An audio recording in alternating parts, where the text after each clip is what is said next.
మా హయాంలో 10% పైగా గ్రోత్ ఉంటే, మీ హయాంలో 3% గ్రోతే ఎందుకుంటోంది? కానీ 10% అని ప్రజలకు ఎందుకు అబద్ధాలు చెప్తున్నారు?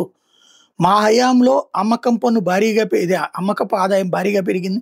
అభివృద్ధి రేటు భారీగా పెరిగింది. ఈవెన్ కరోనా ఉన్నా కూడా. మీ హయాంలో ఎందుకు అలా ఉండట్లేదు?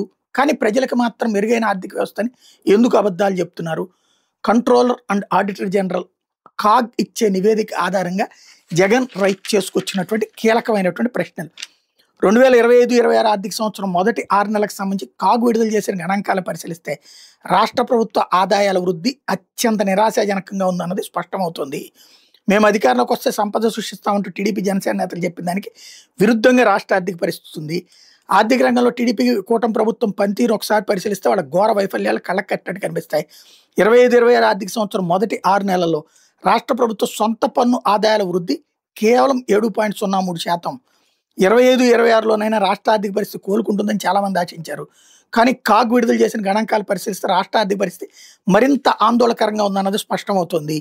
గత ఆర్థిక సంవత్సరం మొదటి 6 నెలలతో పోలిస్తే ప్రస్తుత ఆర్థిక సంవత్సరం మొదటి 6 నెలల్లో వస్తు సేవల పన్ను జీఎస్టీ అమ్మకపు పన్ను ఆదాయాల వృద్ధి కేవలం 2.85%.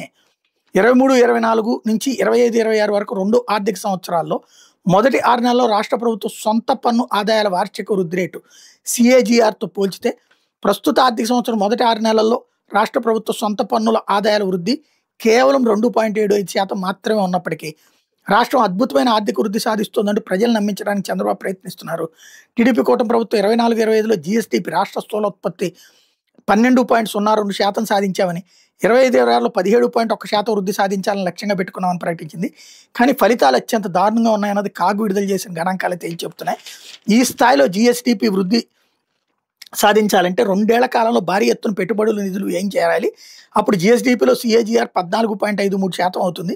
దీని ఫలితంగా 2 ఏళ్లలో సంబంధిత పన్ను ఆదాయాల వార్షిక వృద్ధి 12-15% ఉంటుంది. కానీ వాస్తవం ఏంటంటే 2 ఏళ్లలో పన్ను ఆదాయాల వార్షిక వృద్ధి రేటు కేవలం 2.75% మాత్రమే. అంచనాలు ఆ స్థాయిలో ఉంటే వాస్తవ పరిస్థితి మాత్రం దారుణంగా ఉంది.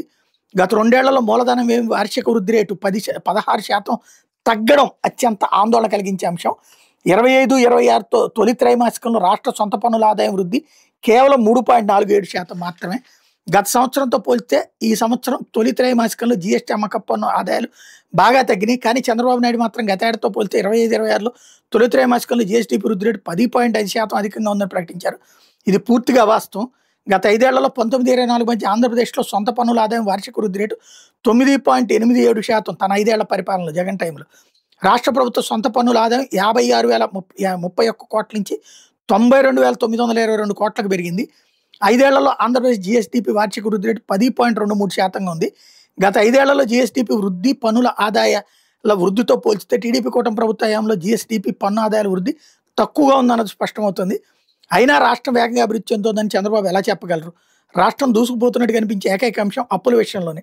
టీడీపీ కూటమి ప్రభుత్వం అధికారంలోకి వచ్చినప్పటి నుంచి ఇప్పటిదాకా ఏకంగా 2,06,959 కోట్లు అప్పులు చేశారు. వైఎస్ఆర్సీ ప్రభుత్వం 5 ఏళ్లలో చేసిన అప్పులో టీడీపీ కూటమి సర్కార్ 17 నెలల్లోనే 62% అప్పు చేసింది అన్నటువంటి జగన్ ఆధారాలతో ప్రస్తావించిన అంశం.